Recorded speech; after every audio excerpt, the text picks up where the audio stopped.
Tropa, eu vou desativar o Pix agora porque nós iremos ver a parte 3.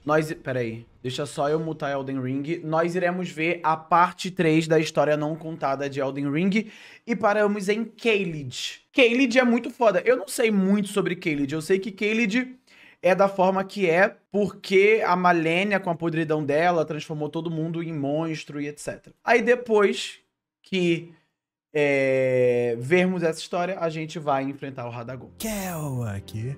Só uma lembrança rápida, galera, esse aqui é o terceiro vídeo da série, e eu recomendo fortemente que você tenha visto pelo menos o de Liurnia, porque senão você vai ficar muito perdido Nós nesse vimos. vídeo.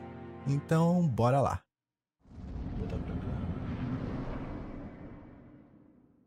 Caelid é uma das áreas mais chocantes de Elden Ring, e independente por onde você chegar, os desenvolvedores tiveram cuidado para que essa imagem e experiência fique gravada na sua mente. Um local totalmente alienígena de todos os outros até agora, e com criaturas que parecem ter saído de outro jogo. Mas Caelid nem sempre foi cheia de criaturas estranhas querendo te matar e lagos venenosos. Há dezenas ou até centenas de anos antes do conflito entre Radahn e Malenia, que foi o estupim para essa transformação, Caelid já teve um polo onde feiticeiros se encontravam. Célia, a cidade da feitiçaria, uma civilização descendente dos Nox, povo que teve a sua cidade eterna destruída por um meteoro. Os feiticeiros de Célia herdaram de Nox os feitiços noturnos, feitiços que as suas principais funções eram enganar e esconder. Feitiços que ganharam futuramente uma cadeira em Raia Lucaria. E por causa desses feitiços, muitos dos feiticeiros de Célia eram assassinos temidos nas Terras Intermédias, principalmente por seus pares. O meteoro vivo que acabou com a cidade eterna não foi o único a cair pelas Terras Intermédias e nem o primeiro. Diversos meteoros caíram ao longo do tempo e até a sociedade ancestral liderada por dragões que vimos no primeiro vídeo da série foi destruída por um meteoro. Esses meteoros trouxeram formas de vidas novas. Criaturas feitas de pedra, algumas bestializadas e perigosas, e outras inteligentes. Aquele bichinho virou Astel, eu acho, de construir uma sociedade. Uma dessas vidas eram os Lord Alabaster, seres com domínio de feitiços gravitacionais e que em tempos imemoriáveis tinham um papel de liderança nessas sociedades. Alguns feiticeiros de Célia tiveram contato com um desses lords ancestrais, e uma escola de magia gravitacional foi fundada em Célia, onde seus alunos aprendiam sobre o cosmos, as estrelas e uma das forças capazes de manipulá-las, a gravidade.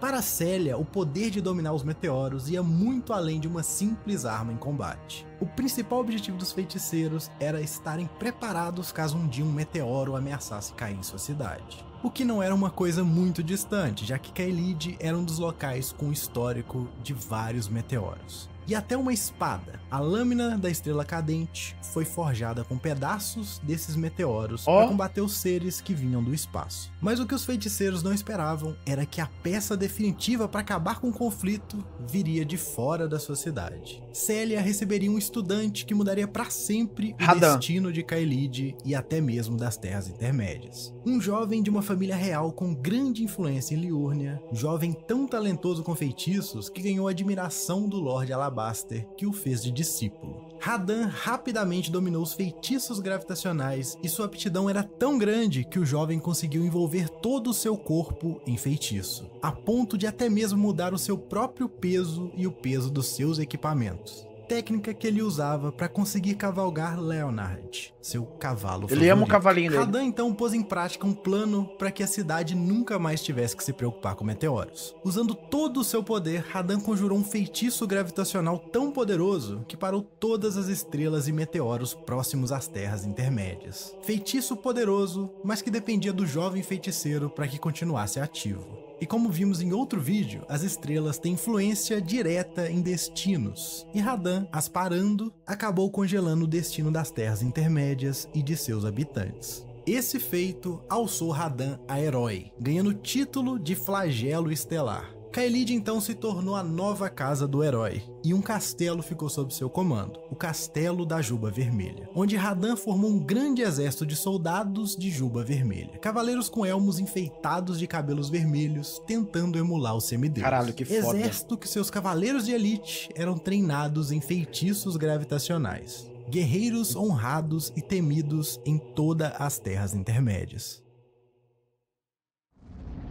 Radahn é muito pica, hein, mano. Com o rompimento do Anel Pristino e a Guerra dos Semideuses, Kaelid se tornou o ponto de uma das piores e mais devastadoras batalhas das Terras Intermédias. Malenia, ao marchar com seus cavaleiros em território protegido por Radahn, entra em conflito com o semideus. O poder de Radahn era tão grande que Malenia teve que usar da sua arma secreta, a sua própria doença que a corroía de dentro para fora. Malenia então remove de seu corpo uma agulha dourada feita por seu irmão Miquella, para proteger da podridão escarlate, e desabrocha em uma Lotus. Lotus que infecta Radahn e todo o campo de batalha com podridão. Movimento que deixou Malenia inconsciente e Radahn fraco o suficiente para que Finlay, um cavaleiro leal a Malenia, conseguisse atirar do campo de batalha e a levar inconsciente até a árvore sacra. O motivo do conflito entre Radahn e Malenia não é um ponto fechado na comunidade. Existem teorias que Malenia batalhou com Radahn simplesmente por querer se provar a semideusa mais poderosa ou querendo pegar a runa dele, e essas teorias implicam que o sequestro de Miquella foi após a batalha de Malenia com Radahn, enquanto ela estava inconsciente, e existem teorias... Cara, só um off-topic, eu nunca consegui entender essa imagem. Aqui o cabelo, o rosto do Miquella para o Mog, isso daqui seria a perna dele, o corpo dele, e aqui o braço? É, né? Eu sempre achei meio nada a ver, cara.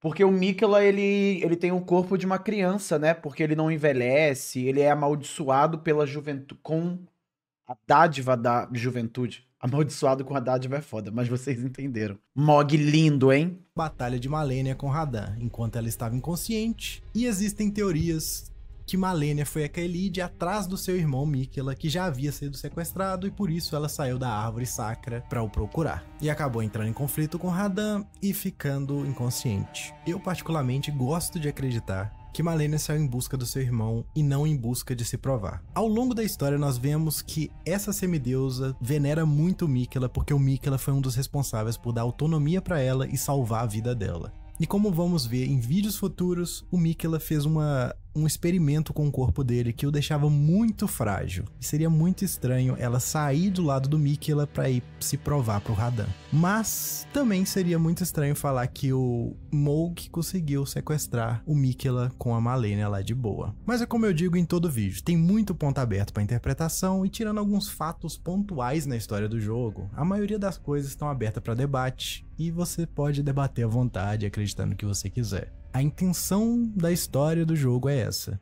Mas voltando agora para a batalha. A batalha entre Radahn e Malenia foi um massacre e tiveram poucos sobreviventes, mas o pior ainda estava por vir. A podridão escarlate liberada no campo de batalha começou não só a se espalhar pelo corpo de Radahn, tirando dele a força, seu intelecto e o transformando em uma besta que não sabia mais diferenciar inimigo de amigo. A podridão se espalhou por toda a Kaelid, destruindo, transformando tudo e todos em novas formas de vida. Algumas inteligentes e perigosas, outras só perigosas. Kaelid é uma aberração, cara. A infecção parecia imparável e não poupava nem as criaturas mais temidas das Terras Intermédias. E foi nesse ponto que Jarren, um cavaleiro nômade, antigo hóspede da família real cariana, amigo de Radahn, assume o comando do castelo da Juba Vermelha. E lá reúne forças para tentar conter o avanço da podridão escarlate nas Terras Intermédias. E a solução que eles encontraram foi fogo. As tropas de Kaelid começaram a queimar tudo e todos ao menor sinal de infecção. Muralhas encantadas com chamas foram postas por toda a Kaelid como forma de contenção para a podridão. E com o passar dos anos, a luta contra a podridão se provou mais longa que o esperado, e um mero retardo do que parece ser inevitável.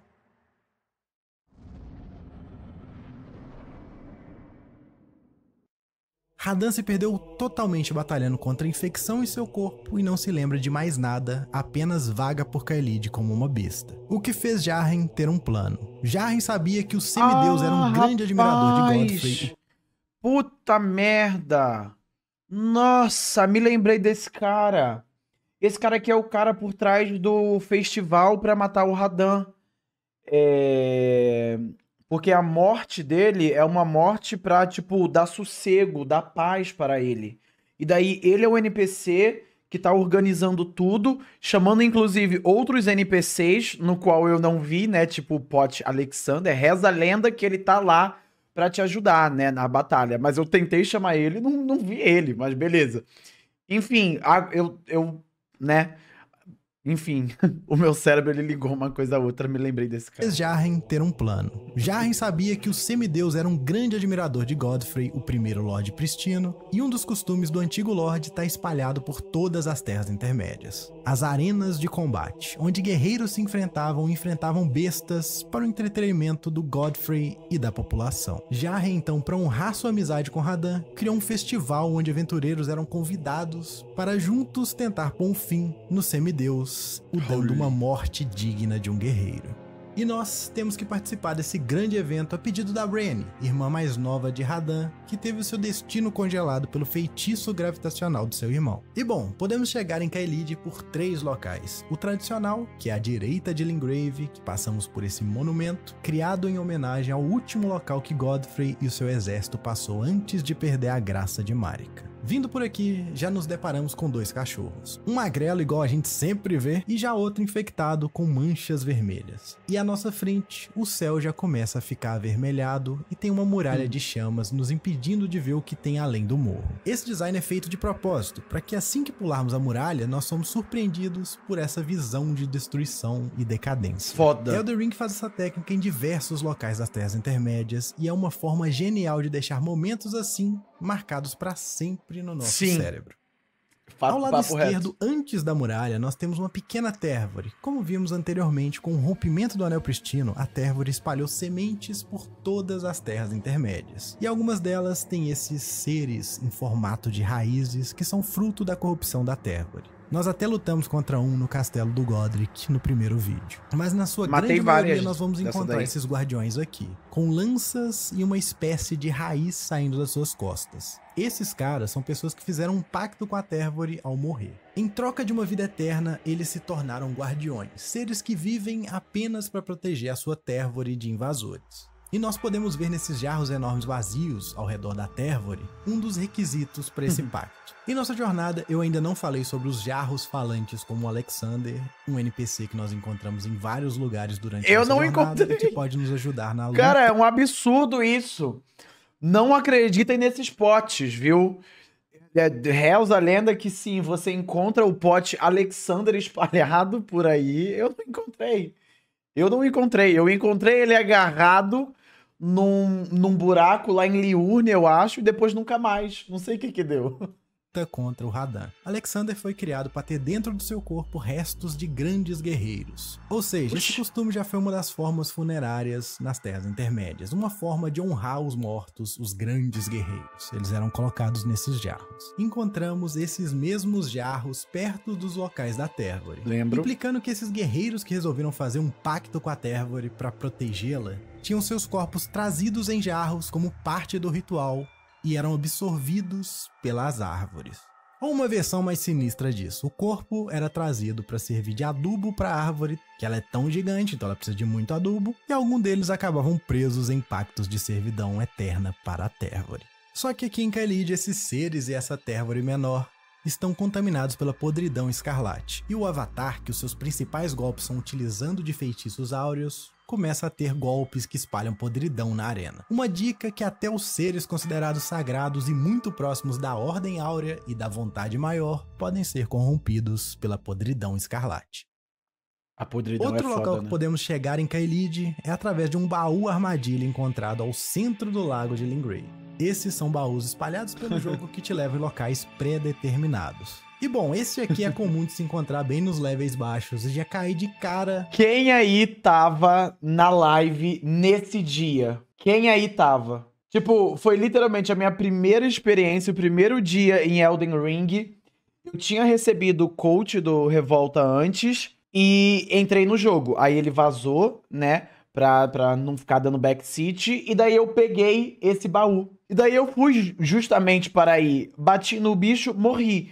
Fui andando, aí tem uma baratinha aqui em cima, aquela baratinha que fica venerando, e taca a gosma dela e daí morre. E daí eu fiquei preso. E eu nem sabia que eu poderia teletransportar. Aí depois veio e recebi ajuda. Com essa caverna aqui. Cabuloso. De frente nós temos um baú com itens consumíveis estranhos feitos com pedaços de meteoros caídos nas terras intermédias, que você provavelmente nunca usou e nem vai usar durante seu gameplay de Elden Ring, mas que elas nos revelam em suas descrições que existiu e existe um culto de pessoas conhecidas como invocadores de estrelas. Pessoas que estudam os meteoros que caíram e aprenderam a utilizar do seu poder e tentam fazer rituais para que novos meteoros caiam nas terras intermédias. Inclusive podemos encontrar várias pessoas desses cultos fazendo T-pose na nossa jornada. Nessa própria caverna, o chefe dela é uma besta que caiu de um meteoro. E que, meu Deus, esse chefe não foi feito pra lutar nesse lugar tão pequeno, que inferno. Nossa, ainda bem que eu nem fui aí depois. Mas de polêmica, essa caverna não tem só essa besta. Tem essas coisas aqui que tem mais braços aí, do que deveriam ter. E que eu gosto de chamar de Camarão Man. E bom, pra falarmos dos Camarão Mans, nós precisamos sair da caverna e ir de encontro onde a grande batalha de Radahn e Malenia aconteceu. E sim, essa área, assim como a outra de Caelid, foi feita para nos chocar a primeira vez que nós nos deparamos com ela. Eu até acho essa entrada aqui muito mais dramática e traumatizante. Principalmente porque a maioria dos jogadores que entrarem por aqui vão estar level muito baixo e vão tomar uma surra dentro da caverna. E quando sair da caverna, nós já damos de cara com o pântano de Aeonia. E aí você tem certeza que aquele baú te levou para outro planeta. No centro de Caelid é onde Malenia desabrochou sua flor de lótus. E a sensação inicial desse lugar aqui é indescritível. Corações gigantes bombeando podridão escarlate no ar, um lago de podridão escarlate no centro, vários brotos vermelhos com raízes retorcidas. A flor de lótus de Malenia parece ter criado novos tipos de vida, até de outro planeta pelo jeito. No lago ainda encontramos vestígios da grande batalha, com armas dos exércitos e até mesmo cavaleiros que serviram Malenia se levantando do pântano para nos atacar, achando que ainda estão vivenciando a grande batalha centenas de anos atrás. O curioso desses cavaleiros é que existem dois tipos, um com foice e uma rapier, que são os comandantes das tropas, treinados em feitiços fundamentalistas criados por Miquella, irmão de Malenia, e os com lança, escudo e uma rapier, que são os soldados comuns. Todas as tropas dos irmãos apresentam ataques de podridão escarlate e ataques com feitiços áureos fundamentalistas. Um mix interessante de design mostrando como os gêmeos são inseparáveis e um complementa o outro, até mesmo em suas tropas. Nossa, e o mais interessante dos Cavaleiros de Malenia é que todos eles possuem uma armadura totalmente fechada, mas não é fechada para eles não se infectarem. Todo cavaleiro que se alistou para o exército de Malenia tinha certeza que seria infectado. Essa armadura foi feita para caso ele seja infectado, essa infecção não saia e se espalhe pelo mundo. Então, ser um cavaleiro de Malenia é praticamente saber que você vai ser infectado e a sua vida tem uma validade. Caralho, que foda, velho. Eu enfrentei bastante esses bichos aí. São insuportáveis, mano, por causa desses parries deles. E claro, se você passeou pelo centro de Caelid, provavelmente você já teve essa experiência aqui. Ser desmontado no meio do veneno e ter que lutar com vários inimigos enquanto essa querida... Não enfrentei ela. Quem ela é? te maceta.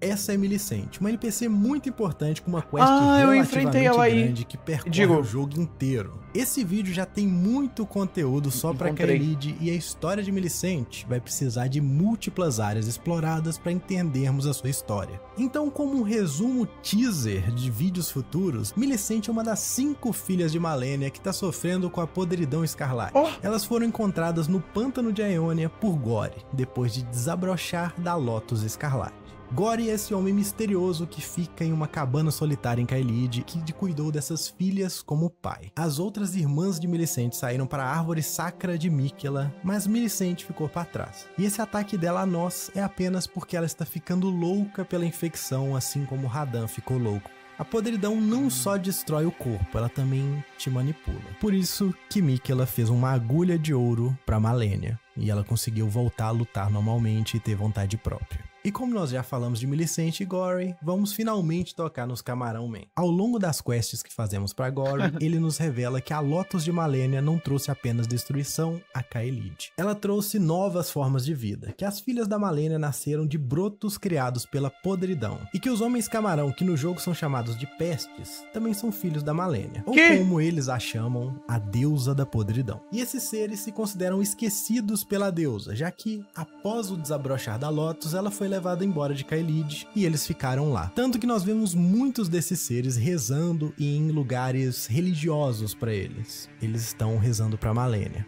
E um segredo que contribui bastante para entendermos sobre esses seres é matar Gory uma vez. Quando matamos ele, descobrimos que ele é um Camarão Man disfarçado. Ou seja, eles são seres inteligentes e com capacidade de se comunicar. Mas o Gory não fica morto. Quando nós voltamos depois de matar ele, ele nos pede para fingir que nada aconteceu e nos vende feitiços novos. Ao lado da cabana de Gory, nós vamos encontrar Celia. Ou melhor, o que sobrou de Celia. Celia agora é só um amontoado de casas quebradas e podres. E as únicas pessoas que tem lá são os fantasmas dos seus antigos habitantes.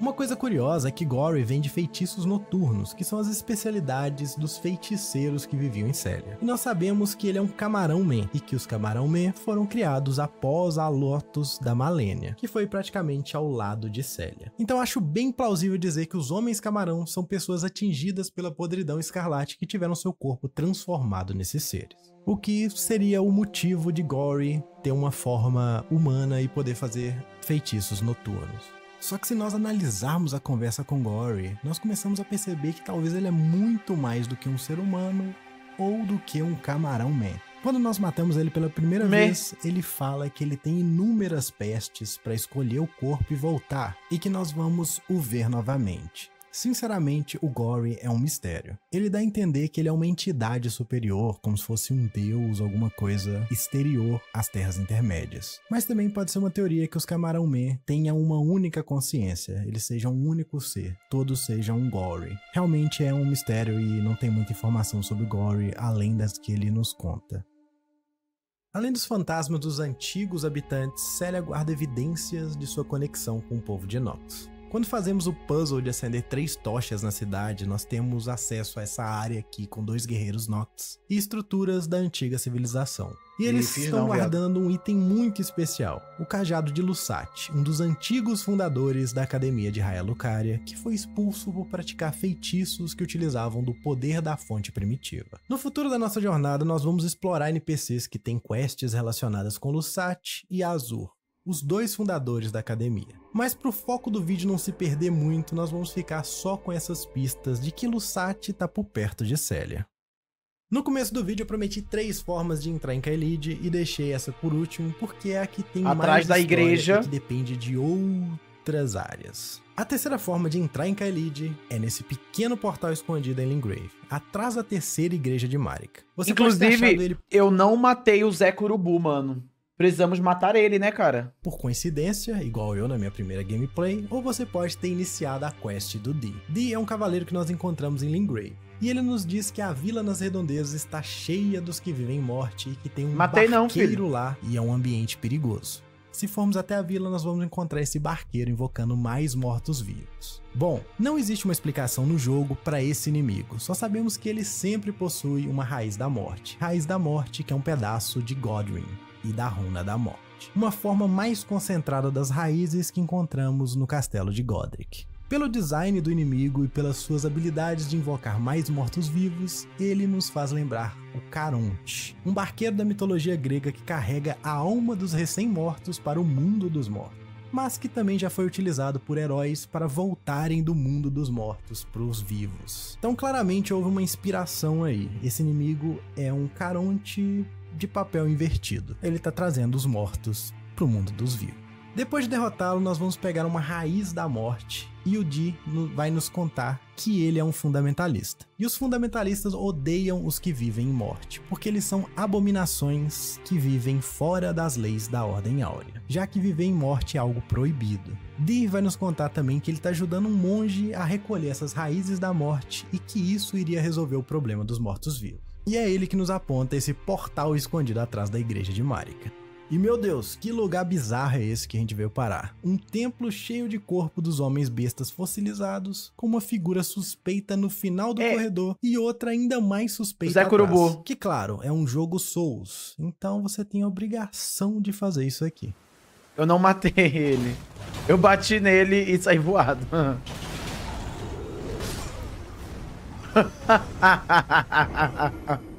Me faltou coragem. Eu bati no cavalo. Mas quem é essa figura no final do...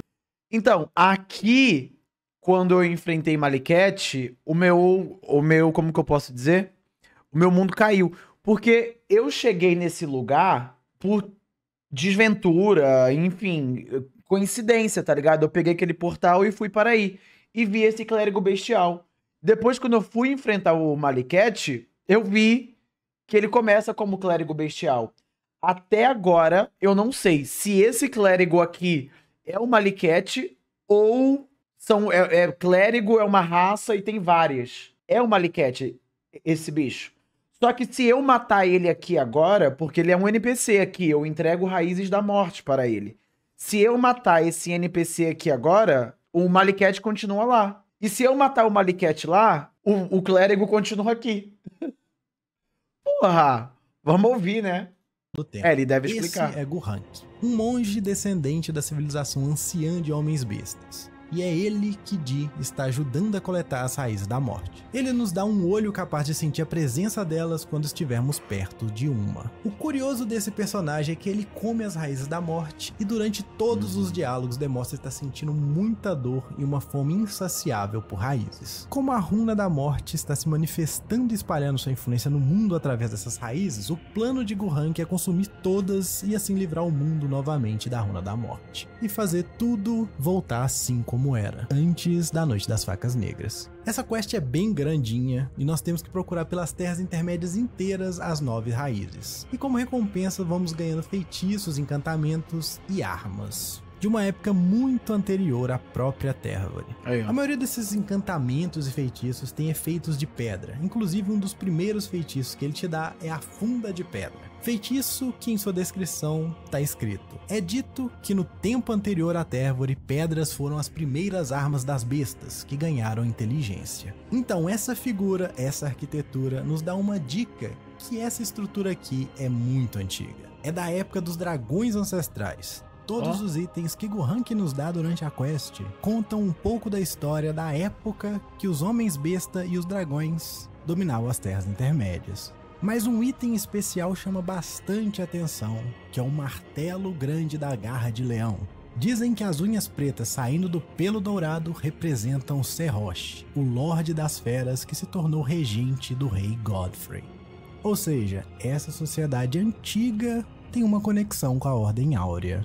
Tem uma conexão não necessariamente com a Ordem Áurea, mas talvez com a vontade maior. Ou pelo menos teve uma conexão. E pelo que lemos nesse item, Serrosh foi como se fosse um rei, um lorde nessa época. E para os mais atentos, dá até para perceber que isso que estamos dentro... Eu quero saber, inclusive, mais sobre o Serrosh, né? Porque eu enfrentei agora o Godfrey e o Godfrey mata o Serrosh. E vira o Roroa Lux lá. Apenas a pontinha do iceberg dessa estrutura. Porque se formos pela lateral dessa montanha, conseguimos ir descendo pelo lado de fora. E a nossa recompensa por esse parkour todo... Sério? É a Sequídea, uma faca que potencializa os encantamentos bestiais. Mas o mais importante pra gente aqui é a história que ela nos conta. A Sequídea era dada para os clérigos de rank alto em Farum Azula. Farum Azula é um dos lugares que sobraram dessa civilização antiga, mas que só vamos explorar bem na frente da nossa jornada. A faca nos diz que esse design, essa mãozinha com 5 dedos na lâmina, é uma celebração, um símbolo de inteligência que uma vez foi dada aos homens bestas. Em vídeos anteriores nós falamos mais sobre os dragões ancestrais de pedra e de como eles simbolizam a idade da pedra nas Terras Intermédias. Agora nós estamos aqui explorando ruínas dessa civilização, aprendendo encantamentos de pedra com um dos descendentes desse povo e achando um artefato religioso importante para eles que simboliza quando esses homens bestas ganharam inteligência. Foco na palavra ganharam. Foi algo dado a eles, por alguém ou por alguma coisa, alguma entidade. Isso explicaria a religiosidade dessa sociedade ancestral. Eu deixei essa última entrada de Caelid pro final porque ela é a entrada mais densa em história de todas. E pro vídeo não perder o foco, eu não vou conseguir responder nesse vídeo todas as perguntas que fizemos sobre Farum Azula e a civilização ancestral. Rapaz. Elas com certeza voltarão no futuro da nossa jornada e serão respondidas. Eu só incluí essa parte aqui no vídeo para tentar mostrar como Elden Ring monta sua história, com várias pistas espalhadas por uma região e uma vai complementando a outra, como um quebra-cabeça. Pistas que muitas vezes a gente deixa passar sem nem perceber que até os itens que um NPC te dá, ou um item que você acha em uma ruína aleatória, tá ali pra te mostrar uma história de algo que aconteceu há tanto tempo que a maioria das pessoas que vivenciaram nem estão ali mais pra te contar como foi que aconteceu em detalhes. E você tem que completar as lacunas. Morreu. Eita. Bom, e já que nós falamos da quest do Gurranq, depois que você dá a 4ª raiz pra ele, ele fica agressivo. Você tem que bater nele até ele ficar calmo novamente. E, bom, spoilers, você dá todas as raízes pra ele, não vai mudar a situação dos que vivem morte nas Terras Intermédias. E o próprio Gurranq aprende isso. Ele fala que consumiu todas e mesmo assim ele não tá saciado. Ele não tá nem pouco perto de estar saciado. E ele pergunta pra Marika se isso é o que é pecar. Se as coisas nunca mais serão as mesmas novamente. E aí ele nos agradece pelo trabalho, que realmente foi um trabalho absurdo, e vai embora para outro local, que nós vamos encontrar com ele futuramente. E se a gente tiver feito essa quest, ele vai lembrar da gente. Que foda!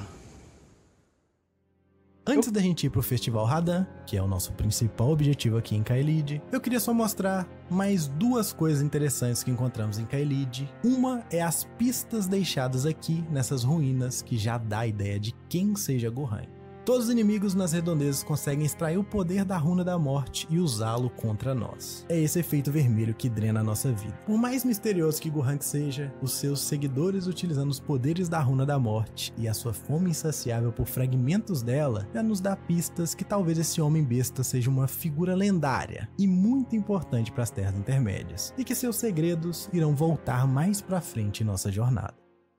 Esse lugar aí é onde está aquela dragoa. De dragão. No jogo inteiro só existem 2 igrejas dedicadas à arte de comer corações de dragões. Uma aqui em Caelid e uma em Limgrave. Se observarmos a arquitetura da igreja, ela por si só não tem nada demais, é apenas uma estrutura comum, assim como quase todas as igrejas que vemos espalhadas pelo jogo. O diferencial delas é também o motivo do qual elas só existem em Caelid e Limgrave. Se observarmos bem, as 2 igrejas têm ruínas de civilizações ancestrais de dragões. Claro, além do corpo de um dragão ancestral morto no meio da igreja. Esse posicionamento de estruturas, que é claramente intencional da From Software, tenta nos passar algo. Como já vimos anteriormente, a civilização dos dragões ancestrais era próxima às estrelas. Basicamente, ela era parcialmente ou completamente voadora. Era uma plataforma flutuante. E com a queda dessa civilização, podemos ver pedaços dessas estruturas espalhados por quase todas as Terras Intermédias. Mas os locais com mais concentração é Caelid e Limgrave.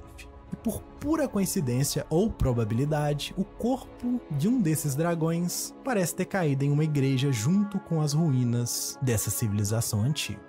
E o simples fato de um ser tão poderoso cair em uma igreja pode ter sido considerado um sinal divino. Quem achou esse primeiro corpo em cima dessa igreja criou um culto. Um culto de guerreiros que se alimentavam de dragões para absorver sua força. Um culto que já nasceu sendo considerado repugnante, mas que perdura até os dias atuais. E nós podemos caçar dragões, pegar seus corações e nos alimentar deles nessas igrejas, ganhando seus poderes e também suas maldições. Existem histórias que guerreiros que consumiram muitos corações de dragões acabaram perdendo sua humanidade e se tornando esses seres estranhos e grotescos. Eu amo dragões imperfeitos, dragão de magma, que não conseguem nem voar com suas pequenas asas e foram condenados a se arrastar por toda a eternidade.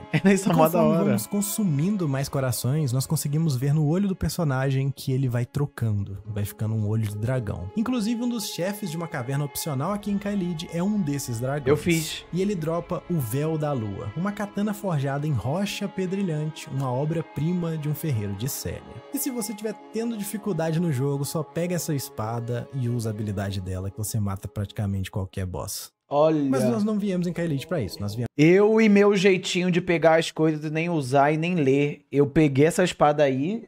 Nós derrotamos facinho esse boss. Foi tipo 15 minutos. Ele não é difícil, não. E eu nem usei essa espada dele. Nossa senhora. Eu poderia já ter terminado o jogo, então, há 10 anos atrás. Ela tá fraca hoje em dia? Ah, é de mago. Ah, então Viemos é. em Caelid para encontrar Radahn. E para isso precisamos ir pro castelo Juba Vermelha. Só que tem uma pegadinha. O castelo Juba Vermelha tem duas fases. A primeira e mais comum, que é quando não tá rolando o festival e o castelo tá no modo defesa, cheio de guardas querendo te matar e com áreas abertas com itens importantes como a lâmina de amolar que deixa você por dano de fogo em armas comuns. Além disso, o castelo tem uma boss fight de dupla onde encontramos um mal concebido chefe e um cavaleiro Crisol.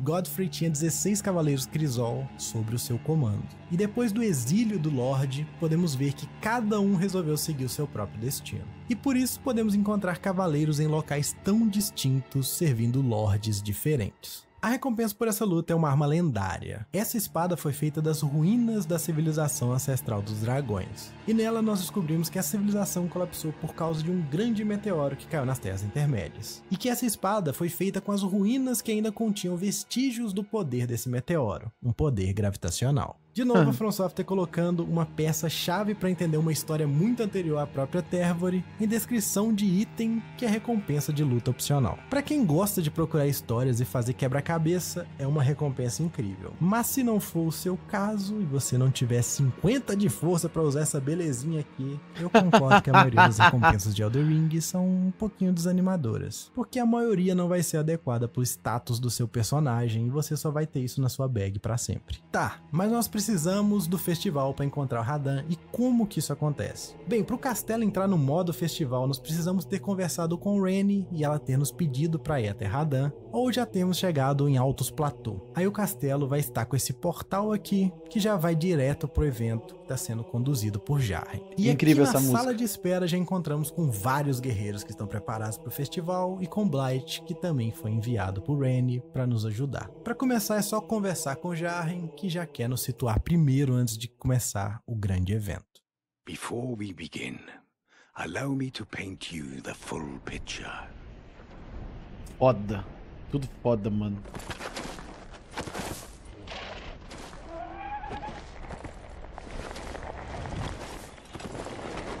O cenário é foda, o Radahn é foda, o cavalo é foda, tudo é foda, a música é foda. General Radahn is cursed ever to wander.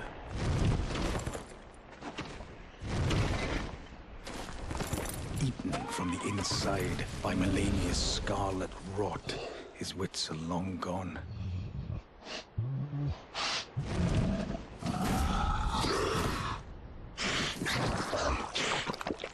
Now he gathers the corpses of former friends and foes alike, gorging on them like a dog.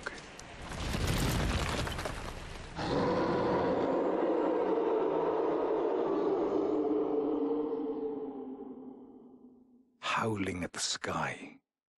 Depois de sermos situados, é só descer pra praia. E se você fez essa luta aqui no mês do lançamento de Elden Ring, parabéns. Você entendeu porque que o Radahn era considerado o semideus mais poderoso das Terras Intermédias. Essa luta foi tão polêmica, principalmente pelo público novo que caiu de paraquedas num Souls-like da From Software, que a From Software resolveu nerfar o Radahn, diminuindo bastante o dano e a vida dele. E, o que vocês acham disso, guys? Eu não jogo com o Radahn do primeiro patch, então eu não sei dizer se eu acho que o nerf foi justo ou não foi justo.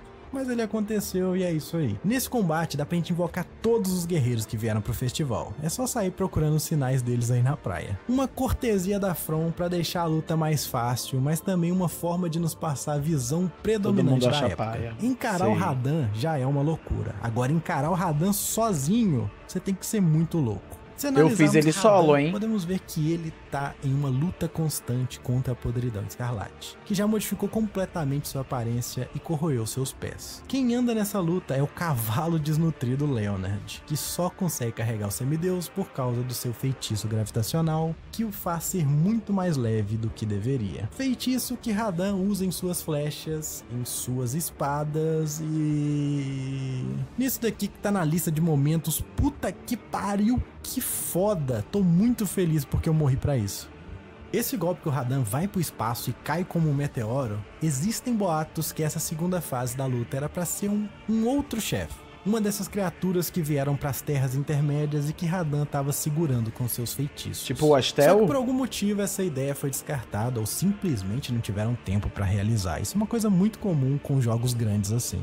Nessa segunda fase, Radahn fica ainda mais agressivo e com mais poderes gravitacionais. Radahn sempre foi uma figura que se inspirava em Godfrey, e até fazia cosplay de Lorde Pristino. Mas a sua admiração não o limitou simplesmente a tentar ser uma cópia estética de Godfrey, igual Godric.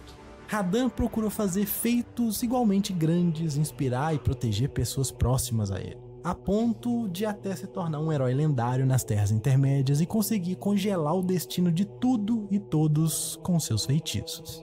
Congelar até mesmo o avanço da podridão escarlate que o consumia. Atitudes que a princípio pareciam heróicas, mas que ajudaram as Terras Intermédias a estagnar na condição atual. Um sofrimento prolongado, porque com o destino congelado, as Terras Intermédias ficam igual Radahn. Um dia já foi grande e glorioso, mas que se recusou a encarar seu destino, ficando preso bem no meio de um processo de decadência e transformação. Preso em uma forma transitória que o impede de voltar a ser um herói incrível que uma vez foi, e o impedindo de morrer e se transformar em algo novo. Uma analogia perfeita para o estado atual das Terras Intermédias.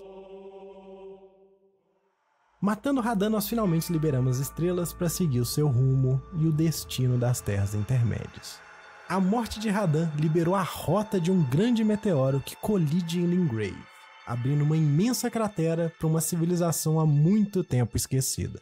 Nossa próxima jornada vai ser explorar as civilizações que vivem abaixo das Terras Intermédias. Vamos explorar uma dinastia milenar e vários povos que nos tempos atuais apenas foram esquecidos e soterrados.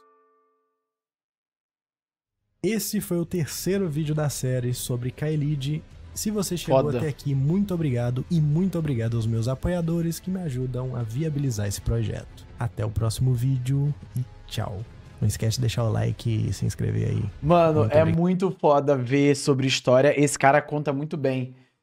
E depois ainda de 37 minutos de vídeo, vocês estão spamando mais um. Pica, não? Muito pica. Mas deixa eu perguntar uma coisa. A história de Caelid pode ser resumida em 37 minutos? Tipo, não tem muito mais coisa pra caralho, não? Eu achava que Caelid fosse, mano, uma parada, porra, surreal, tá ligado? Tem como ou tem mais coisas para vermos? Sabermos, né, no caso. Tudo tem mais coisas e tem principalmente mais teorias, né? Tá. Guys, o próximo vídeo de Elden Ring vai ficar para amanhã, beleza? E daí acaba, porque, olha só, é a parte 4. É a parte 4. E a parte final, não a final, mas a final que ele está fazendo, que foi há um mês atrás dessa última. Então imagino eu que daqui a um mês ele deva soltar mais uma parte. E é 1 hora. É 1 hora, tá ligado? Então amanhã, preparem aí já a comida de vocês, o lanche, o hambúrguer, porque temos 1 hora. Hoje não, hoje não.